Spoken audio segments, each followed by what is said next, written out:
have lived here, 53 years, and we have 2 twin towers downtown. They were given to us by a city council, a mayor, who put in an emergency clause, and until they're imploded, how can we get back our most western town slogan? Well, that's a great question, and just for a little bit of background, that is the issue that really woke me up 10 years ago. I'd lived in Peaceful Valley. I've been there 15 years, and I'd been there about 5 years when I read about that in the newspaper that was coming up, and I was there the night that was voted on with the emergency clause. And I'm still to this day, I'm not really sure what a real estate emergency constitutes, but maybe there's an aspect of emergency preparedness there I don't understand.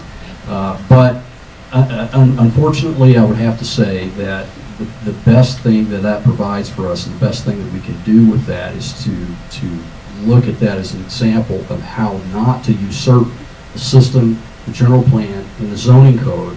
The general plan, I might add, which grew out of the STEP discussion, STEP discussion back in the late 70s, I think. I wasn't around for that. But it was 300 citizens got together and they said, what is it that made Scottsdale great, that brought us to where we are today?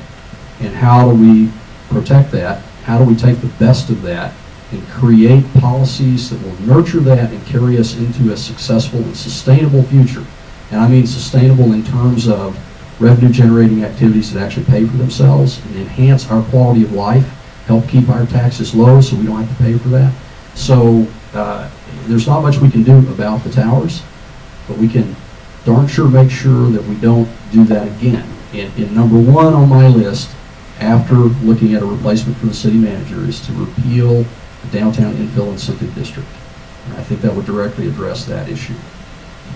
Mr. Bernhardt, thank you. Mr. Washington.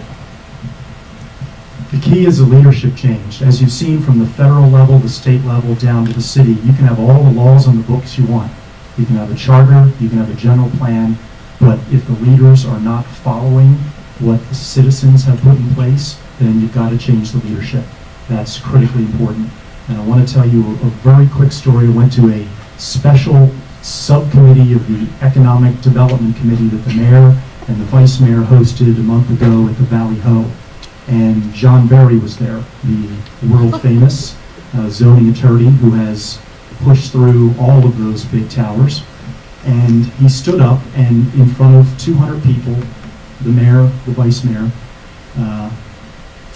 on tape, and you can look this up if you like, he said, the Hobby family from Chicago called me up and said, we need to break every Scottsdale zoning law and development review board regulation. Can you help us? And John Berry said yes.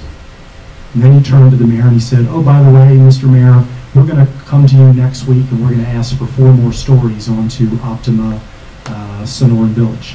And everybody chuckled and laughed, and I stood there in the back of the room, just my jaw dropped, and no one challenged it.